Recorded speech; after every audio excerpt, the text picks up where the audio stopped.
বিশ্বাসের দিক থেকে আপনার জীবন কেমন ছিল? আপনি কিসে বিশ্বাস করতেন? ঠিক কী কারণে আপনি আপনার বিশ্বাসের প্রতি আস্থা হারালেন? ইসলামে ধর্মান্তরিত হওয়ার সময় কোন ৩টি বড় চ্যালেঞ্জের মুখোমুখি হয়েছেন?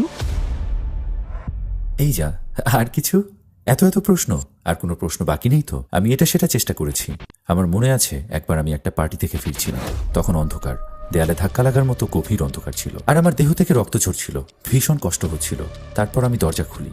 বাইরে গভীর অন্ধকার, ভবনের পেছনের দিকের গলি অথবা এরকম একটি জায়গা। আমি আকাশের দিকে তাকিয়ে দেখলাম একটি আলোর উৎস। সে তো যিশুর ভঙ্গিতে প্রার্থনা করছে। আসসালামু আলাইকুম ভাই গেব্রিয়েল আল রুমানি, আমাদের ইন্টারভিউতে স্বাগতম এবং আমাদের আমন্ত্রণ গ্রহণের জন্য ধন্যবাদ। আপনি কি সংক্ষেপে আপনার জীবন সম্পর্কে বলবেন? ওয়ালাইকুম আসসালাম রহমতুল্লাহি ওয়া বারাকাতুহু। জাযাকাল্লাহ খায়ের। আমাকে আমন্ত্রণের জন্য কৃতজ্ঞতা জানাচ্ছি। এখানে আসতে পেরে আমি আনন্দিত। আমি 1983 সালে রোমানিয়ার এক বিখ্যাত এলাকা ট্রান্সিলভেনিয়াতে জন্মগ্রহণ করেছিলাম। এই নামে আমি অনেক মানুষকে চিনি। আর আমি জন্মগ্রহণ করেছিলাম এক মিশ্র খ্রিস্টান পরিবারে।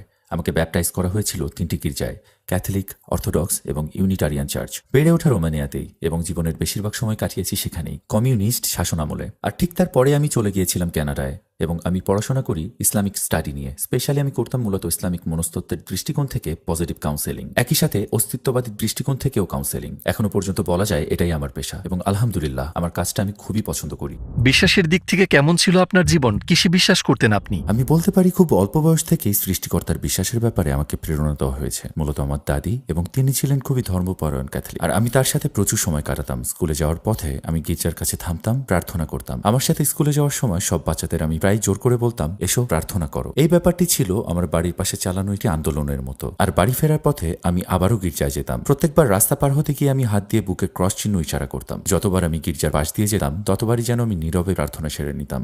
আমি বাইবেলও পড়েছিলাম। শুধু যে পড়েছি তাই নয়, আমি বাইবেলের ক্লাসেও যেতাম। এত অল্প বয়সে আমার এমন নিষ্ঠা দেখে আমার পরিবার বেশ বিস্মিতই হয়েছিল। অবশ্যই আমার দাদি খুবই খুশি হয়েছিলেন। তিনি বলতেন, তুমি যাজক হবে। গির্জায় গিয়ে তিনি আমাকে হাতের ইশারায় অথবা হালকা ধাক্কা দিয়ে যাজকের পাশের বেদিতে যেতে বলতেন। তাকে খুব আনন্দিত আর গর্বিত দেখাতো। সুতরাং আমি বেশ ধর্মপ্রাণ হয়ে উঠেছিলাম আর বাইবেল সম্পর্কে বেশ জ্ঞানও অর্জন করলাম। বাইবেল পড়া, দেখা, বাইবেল নিয়ে গবেষণা ইত্যাদি ইত্যাদি। ঠিক কী কারণে আপনি আপনার বিশ্বাস নিয়ে প্রশ্ন তুললেন?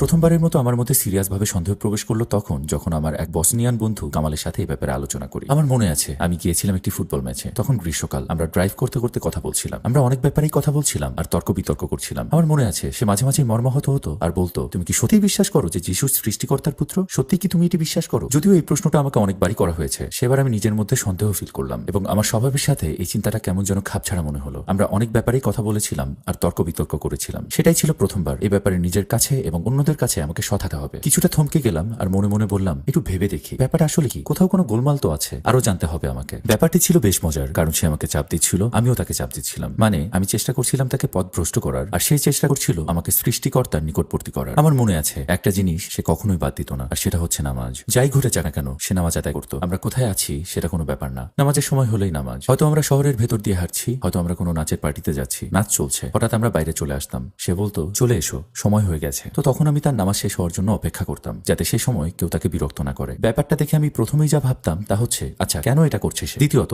আমি লক্ষ্য করছিলাম কিভাবে সে এটা করছে। স্বাভাবিকভাবেই ব্যাপারটা আমি জানতে চাইলাম। বললাম, ভাই আমরা নাচানাচি করছি, মজা করছি, এত কিছু করছি, এখানে ওখানে যাচ্ছি, আর তুমি প্রার্থনা করছো, আমি তো এসবের মধ্যে স্ববিরোধিতা দেখতে পাচ্ছি। সে বলল, না, আমি জানি যে আমি যা করছি তা ঠিক নয়, আর নামাজ হচ্ছে আল্লাহর কাছে যাওয়ার দরজা, সেই দরজা আমি বন্ধ করে দিতে পারি না। তার এই কথার কারণে আমি ব্যাপারটা ভাবতে বাধ্য হলাম। আসলেই সত্যি বলতে কি, আমি ঈর্ষাবোধ করতে লাগলাম, কারণ নিজের ধর্মচর্চায় আমি তার মতো নিবেদিত প্রাণ না হওয়া সত্ত্বেও আমি ভেবে আসছিলাম যে আমি সত্যের পথে আছি। আর দেখুন এই মানুষটাকে, দেখুন তার কমিটমেন্ট। শুধু তাই নয়, কিভাবে মানুষটা প্রার্থনা করছে সেটাও দেখার বিষয়। আর একটা ব্যাপার আমি বেশ ভালোভাবেই খেয়াল করলাম। তখন আমি বাইবেল পড়ছিলাম আর বাইবেলে নবীদের প্রার্থনার যে বর্ণনা রয়েছে, আমার বন্ধুর প্রার্থনার ভঙ্গি ছিল ঠিক একই রকম, উপর হয়ে পড়ে মুখ ভূমিতে নত করা। সত্যি এরকম বর্ণনাই রয়েছে। ব্যাপারটা মজার, কারণ রোমানিয়ানরা পর্যন্ত তুর্কিদের প্রার্থনার ভঙ্গি নিয়ে ঠাট্টা মশকরা করে, বলে প্রার্থনার সময় তুর্কিরা উপর হয়ে পড়ে। গেংসিমানের উদ্যানে পূর্ববর্তী নবীদের এবং নবী ঈসা আলাইহিসসালামের বর্ণনাও বাইবেলে এসেছে ঠিক এভাবেই। তিনি মাটিতে উপর হয়ে পড়ে আল্লাহর কাছে প্রার্থনা করতেন। তাই এর আগেও ব্যাপারটা আমার জানা ছিল, যেহেতু আমি সারা জীবন এটা নিয়ে পড়াশোনা করেছি। কখনো ব্যাপারটা আমাকে তেমন স্পর্শ করেনি, কিন্তু সেদিন করলো। তারপর কি হলো?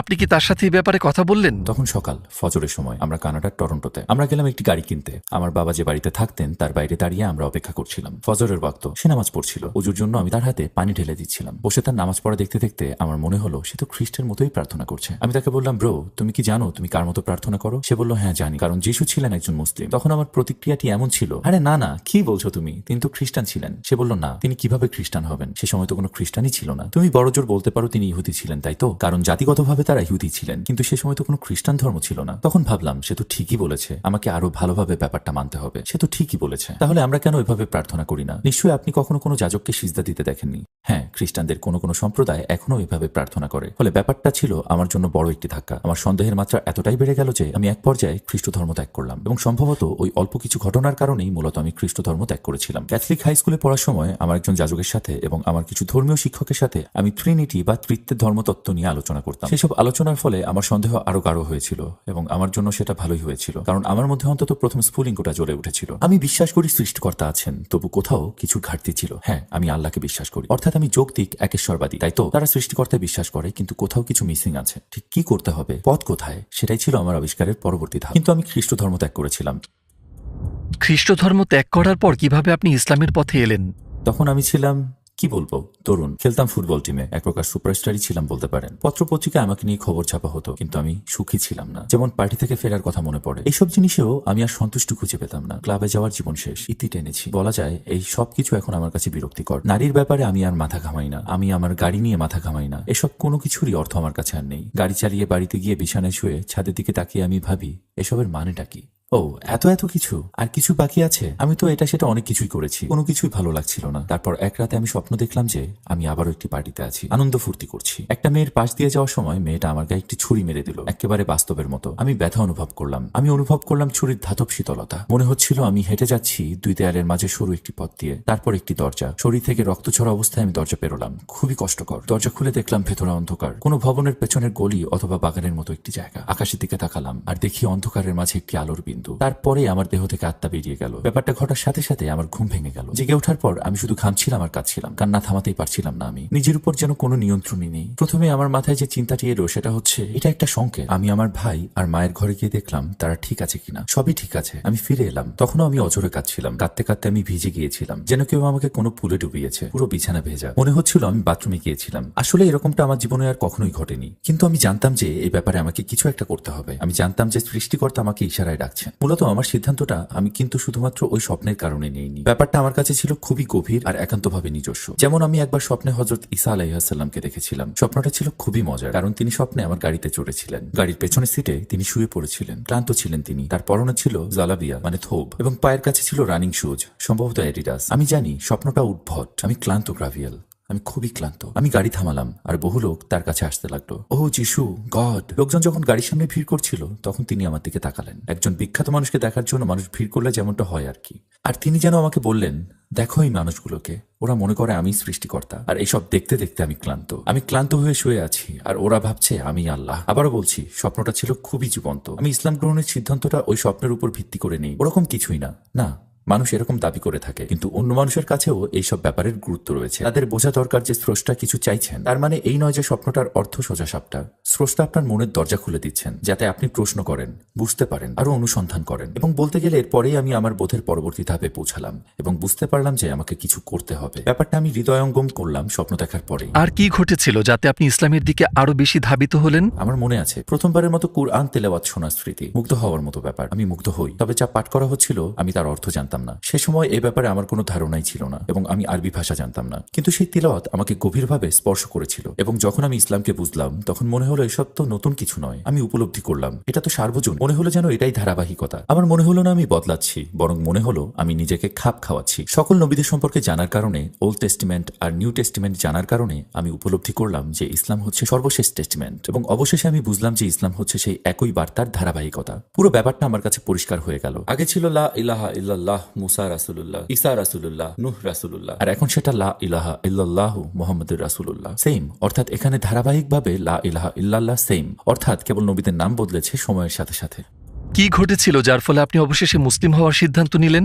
বিশ্ববিদ্যালয়ের প্রথম দিন, এবং সেখানে আবার দেখা হয়ে গেল কামালের সাথে। সে ছিল লাইব্রেরিতে, এবং সে সময় ইন্টারনেট ব্যবহারের সুবিধা ছিল শুধুমাত্র কিছু নির্দিষ্ট স্থানে। আমি মৃত্যু সম্পর্কে একটি ভিডিও দেখছিলাম। ভিডিওটা ছিল আহমেদ বুখাতিরের নাশিদ লাস্ট ব্রেথ শিরোনামের একটি ছোট্ট অ্যানিমেশন। তাতে মৃত্যুর ব্যাপারে কথা আছে। যখন আমি ওটা দেখলাম, ওটা আমাকে এতই গভীরভাবে স্পর্শ করলো যে আমি ভাবতে লাগলাম, যদি আমি কালই মরে যাই, কেন দেরি করছি আমি? কথা প্রসঙ্গে বলে রাখ, সে সময় আমি প্রতি রাতেই কুরআন পাঠ করতাম, অন্তত এক পাতা করে, খুবই উচ্ছ্বাসের সাথে। মনে আছে, কুরআন পড়াটা আমার অভ্যাসের মতো হয়ে গিয়েছিল। প্রতি রাতেই আমি একটু একটু করে পাঠ করতাম, কিন্তু আমার মনে হতো যেন আমি কুরআনের সাথে বিতর্কে লিপ্ত হচ্ছি। আমার যত প্রশ্ন আছে, ক্রমেই সেসবের উত্তর আসছে কুরআনের পাতা থেকে। মনে মনে আমি আরো যেন প্রশ্ন করে যাচ্ছি। আমি বলছি না, তারপরই আবারও পেয়ে যাচ্ছি উত্তর হ্যাঁ, এবং তারপর আমি বাড়িতে ফিরে যাই। আর অপেক্ষা করতে পারছিলাম না। আমি কুরআন রেখে দেই আমার শিওরের পাশে। এই পড়াটা ছিল এক প্রকার যুদ্ধের মতো, এবং সত্যিই তাই, বুঝলেন? বহুবার আমার মনে হয়েছে যেন কুরআন আমার সাথে কথা বলছে। মানুষের প্রতিক্রিয়া ছিল মোটামুটি এইরকম। ব্যাপারটা কি? মূল কথা, আমি বরং এটা তুলে নিবই নিব। আর আমি কুরআন তুলে নিতাম। আমার মনের মধ্যে কিছু একটা কাজ করতো, হয়তো কোনো একটা প্রশ্ন উকি দিত, আর আমি কুরআন খুললেই আমার প্রশ্নের উত্তর পেয়ে যেতাম। আর যেই অনুভূতিটা হয়, বুঝলেন? যেমন ধরুন, আরে করছোটা কি তুমি? আল্লাহ দেখছেন, আল্লাহ যেন কথা বলছেন। সেজন্যই একজন উলামা বলেছিলেন, তুমি যদি আল্লাহর সাথে কথা বলতে চাও তাহলে দোয়া করো, আর তুমি যদি চাও আল্লাহ তোমার সাথে কথা বলুক তাহলে কুরআন তেলাওয়াত করো। ইসলামের পথে আপনার এই যাত্রায় সর্বশেষ পদক্ষেপগুলো কি ছিল? আসসালামু আলাইকুম প্রিয় ভাই ও বোনেরা, আমরা দেখেছি যে আমাদের দর্শকদের ৮০% মানুষজন আমাদের চ্যানেলে সাবস্ক্রাইব করেননি। আপনারা যেমনটি জানেন, আমরা একটি অলাভজনক প্রতিষ্ঠান, আর আমরা আমাদের কোনো ভিডিওতে বিজ্ঞাপন চালাই না। আমাদের লক্ষ্যই হলো শুধু সত্যকে প্রচার করা। কাজটা ছোট হতে পারে, কিন্তু ইনশাল্লাহ অনেকের জন্য এটি পথ চলার সহায়ক হবে। এখন সাবস্ক্রাইব বাটনে ক্লিক করুন এবং একসাথে পথ চলি অনন্তকালের দিকে।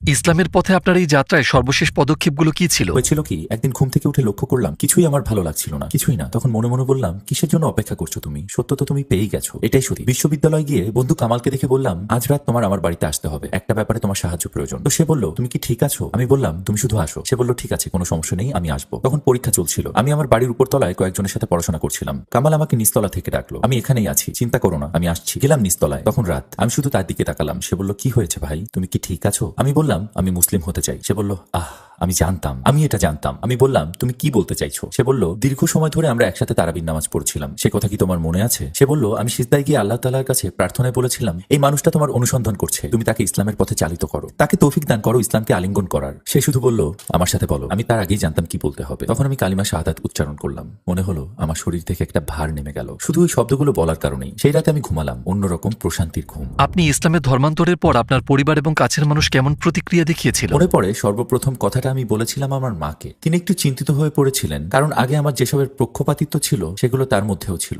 ব্যাপারটা বোধগম্য। শুরুর দিকে আমরা একটু তর্ক বিতর্ক করেছিলাম, এবং তিনি ইসলাম সম্পর্কে কিছু অবমাননাকর কথাও বলেছিলেন। আমার প্রতিক্রিয়া ছিল খুবই আত্মরক্ষামূলক, যেটা খুব জ্ঞানের পরিচয় নয় ভেবে আমি তার সাথে খুব কর্কশ আচরণ করতে শুরু করলাম। আর সুবহানাল্লাহ, আমার মনে হয় আল্লাহ তাআলার রহমতেই আমি খুব ভালো উদাহরণ উপস্থাপন না করলেও তিনি আমার মধ্যে কিছু পরিবর্তন লক্ষ্য করেছিলেন। কিন্তু আমি আমার ধর্মান্তরের ব্যাপারে অত্যন্ত উৎসাহী ছিলাম। সুবহানাল্লাহ। এর ফলে তিনি আমার কাছে কিছু বই চাইলেন, এবং আমার মনে হয় সেসব বই পড়ে তিনি আমাকে ভুল প্রমাণিত করতে চেয়েছিলেন, অথচ শেষ পর্যন্ত আমি তাকে ধর্মান্তরিত করে ফেললাম। হ্যাঁ, ব্যাপারটা ঘটলো আমার ধর্মান্তরের বছর দেড়েক পরে। ব্যাপারটা সত্যি অবাক করার মতো, কারণ এটা আমি আশাই করিনি। তারপর আমি আমার ভাইকে বললাম। আমার ভাই বেশ রেগে গেল, কারণ সে আমাকে নিয়ে ঠাট্টা করত, আর আমার সিদ্ধান্তের ব্যাপারে বেশ রাগান্বিত ছিল। যেহেতু আমি বদলে গিয়েছিলাম, আমি আগে যেসব কাজ করতাম সেগুলো এখন আর করতে চাইতাম না। এরপর আমি আমার বাবাকে বললাম, কিন্তু তিনি তো আমাকে পাত্তাই দিলেন না। মনে আছে, আমার দাদি বলেছিলেন, আমি সবসময় ভাবতাম তুমি একজন যাজক হবে। আমি বললাম, আরে না, মোটেই না। আমি তার সঙ্গে কথা বলার সময় তিনি বলেছিলেন, তুমি যা করছো তা ঠিকই মনে হচ্ছে, কিন্তু আমি নিজেকে বদলাতে পারবো না, আমি এভাবেই জীবনটা কাটিয়েছি। আমি বললাম, কিন্তু বাইবেল কি বলেছে সেটা দেখুন। তার উত্তর ছিল এরকম, আমি কখনো বাইবেল পড়িনি। তিনি বললেন,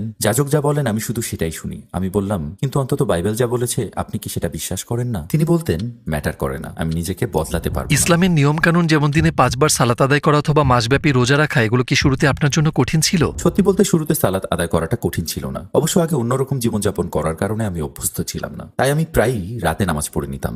তবে ফজরের নামাজ আমি সবসময় সময় মতো আদায় করতাম।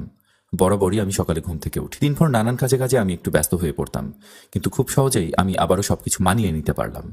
ওই নিয়মানুবর্তিতা আমার জীবনে খুবই গুরুত্বপূর্ণ ছিল, আর ইসলাম দেয় সেই নিয়মানুবর্তিতা। তো এসব কিছু বেশ সহজেই পালন করেছি আমি। রোজা রাখাটা ছিল সহজ, কেন জানি না আমি এটা পছন্দ করতাম।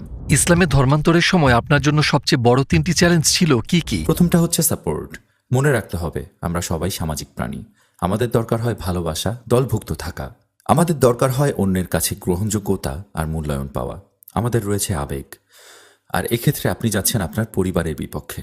আপনার সমাজের বিপক্ষে। মানুষ আপনাকে ছেড়ে যাবে, আর আপনি যখন মুসলিম সমাজে যাবেন তাদের কাছেও পাবেন একই রকম আচরণ। দ্বিতীয় চ্যালেঞ্জটা আমি বলবো উন্নয়ন অব্যাহত রাখা, নিজের আধ্যাত্মিক আর বুদ্ধিবৃত্তিক উন্নয়ন। আমার মনে হয় অনেক মানুষ কালেমা শাহাদাতেই থেমে যায়। ইসলামে আসার আগে তারা খুব অনুসন্ধান করে, গবেষণা করে, পড়াশোনা করে, কিন্তু যখনই তারা মুসলিম হয়ে যায় তাদের আধ্যাত্মিক অগ্রগতি থেমে যায় জ্ঞান আহরণ। আর আমার মতে সর্বশেষ চ্যালেঞ্জটা হচ্ছে বিয়ে, কারণ মানুষের দরকার হয় ভালোবাসা আর সঙ্গ। ইসলাম গ্রহণের আগে বেশিরভাগ ক্ষেত্রেই আমরা সেসব প্রকাশ করি হারাম উপায়ে, আর ইসলাম বলে যে সেসব জায়েজ নয়। কিন্তু মানুষের তো রয়েছে মানুষের সাথে বন্ধন আর সংযোগের আকাঙ্ক্ষা। ধর্মান্তরিত হওয়ার পরে অথবা ইসলামে ফিরে আসার পরে বেশিরভাগ মানুষই প্রথমে যে কাজটি করে সেটি হচ্ছে বিয়ে করা। এটা সবচেয়ে কঠিন কাজগুলোর মধ্যে একটি, সত্যি। তাই আমি মনে করি আমি এই 3টি প্রধান সমস্যার মুখোমুখি হয়েছি এবং অন্যদেরকেও সেসব সমস্যার ভেতর দিয়ে যেতে দেখেছি। আপনি মুসলিম হওয়ার পর কোন বিষয়টি আপনাকে সবচেয়ে বেশি মুগ্ধ করেছে? ভ্রমণ একটি বড় ব্যাপার ছিল। বিভিন্ন সংস্কৃতির অভিজ্ঞতা নেওয়া, ভ্রাতৃত্বের ব্যাপারটি লক্ষ্যণীয়, অর্থাৎ উম্মার ধারণা। এই ধারণাটি আর কোথাও নেই। এই যে ধর্মীয় সম্প্রীতি, ভাই বোনের বন্ধনের যে চেতনা, এই সবের অস্তিত্ব আর কোথাও নেই। একজন খ্রিস্টান অন্য দেশে যেতেই পারেন, হ্যাঁ, তো আপনি হয়তো একটি গির্জায় যাবেন আর আপনি কিছু জিনিস চিনবেন, জানবেন। একজন মুসলিম হিসেবে আপনি পৃথিবীর যে কোনো স্থানে যেতে পারেন। পার্থক্য যতই থাকুক, যে কোনো স্থানে যে কোনো অবস্থানে সবাই একই কিবলার দিকে মুখোমুখি হয়ে নামাজে দাঁড়ায়, একই কুরআন তিলাওয়াত করে, সবার মাঝে ভ্রাতৃত্ব বিরাজ করে, বুঝলেন? সবাই বলে আসসালামু আলাইকুম। আমি বলতে যাচ্ছি আমি আফ্রিকার দেশগুলোতে গিয়েছি, আফ্রিকান আমেরিকানদের সাথে মিশেছি। অনেকে হোটেলের বাইরে আসতেও সাহস পায় না, আর আমি ফজরের সময় বাইরে বের হতাম। কোনো এক আফ্রিকান ভাই আমাকে বাড়িতে পৌঁছে দিতেন নাস্তা করানোর পর, বুঝলেন? আমরা একসাথে নামাজ পড়েছি, কুরআন তিলাওয়াত করেছি। মানুষ আমাদের দিকে অবাক হয়ে তাকাতো। হোটেলে ফিরে এসে একসাথে হাসাহাসি করেছি। আমি তাদের ভাষা পর্যন্ত জানি না, কিন্তু আমাদের মাঝে সংযোগ হয়ে যায়। আফ্রিকানটা আমার দিকে প্রশ্নমাখা চোখে তাকিয়েছে, কি আপনি কেমন আছেন? আমি শুধু একটা শব্দই বলি, ইসলাম। শুধু একটাই শব্দ, ইসলাম। ব্যাপারটা আমার কাছে অলৌকিক বলে মনে হয়। আমি মনে করি না এটা অলৌকিক ঘটনার চেয়ে কম কিছু। মানুষ আসলে তাদের চোখের পর্দা সরিয়ে পক্ষপাত দূরে ঠেলে দিয়ে প্রকৃত বিষয় দেখতে আর জানতে চায়। নবীজি সাল্লাল্লাহু আলাইহি ওয়াসাল্লামের কোন গুণটি আপনাকে সবচেয়ে বেশি মুগ্ধ করেছে? নবীজি সাল্লাল্লাহু আলাইহি ওয়াসাল্লাম যেসব মানুষের সাথে কথা বলতেন, সবসময় কিভাবে যেন তাদের সাথে খাপ খাইয়ে নিতে পারতেন। তার একটা বিস্ময়কর চারিত্রিক বৈশিষ্ট্য এই যে তিনি সকল মানুষের সাথে তার আচরণ কখনো একই রকম হতো না। তিনি সবসময় সৎ থাকতেন, কিন্তু একটা শিশু তার কাছে এলে তিনি ওই শিশুটির সাথে মিশতেন। একজন মরুভূমির বাসিন্দা বা বেদুইন তার কাছে এলেও তিনি নিজেকে তার সাথে খাপ খাওয়াতে পারতেন। শিক্ষিত লোকজন এলে তিনি তাদের সাথে মিশতে পারতেন। যে কোনো মানুষের সাথেই তিনি নিজেকে খাপ খাওয়াতে পারতেন। একজন মহিলা তার সঙ্গে কথা বললে তিনি সামঞ্জস্য রেখে কথা বলতেন। তিনি সবসময় নিজেকে অন্য মানুষের থেকে নামিয়ে এনে তাদের সাথে মিশতেন। এমনকি তার কথা বলার ভঙ্গি, এমনকি তার আচরণও বদলাতেন। কখনো কখনো মানুষ তাকে একই প্রশ্ন বারবার করত, কিন্তু সেসব মানুষের ব্যাকগ্রাউন্ড জেনে তিনি তাদেরকে এমন উত্তর দিতেন যা তারা আসলেই বুঝতে পারত এবং সেটা কাজে লাগিয়ে নিজেদের জীবনের প্রয়োজনীয় পরিবর্তন আনতে পারত। আমি মনে করি এই ব্যাপারটা বিস্ময়কর। ইসলাম সম্পর্কে একটা গুরুত্বপূর্ণ কথা বলুন যা অমুসলিমদের জানা দরকার। আমার মতে অমুসলিমদের জানা উচিত এরকম একটি গুরুত্বপূর্ণ ব্যাপার যে ইসলাম কোনো ধর্ম নয়, এটি পূর্ণাঙ্গ একটি জীবন বিধান। আপনি যদি বুঝতে পারেন যে ইসলাম একটি জীবন বিধান, কেবল জীবন বিধান নয়, দুঃখিত, এ ব্যাপারে আমাদের আরেকটু সতর্ক হতে হবে। ইসলাম হচ্ছে একমাত্র জীবন বিধান। ইসলাম আপনার সকল সমস্যার সমাধান। অস্তিত্বের সংকট নিয়ে আপনার সকল প্রশ্নের উত্তর রয়েছে ইসলামে। এসব প্রশ্ন সবারই রয়েছে, আমাকে বলবেন না যে তাদের এসব প্রশ্ন নেই।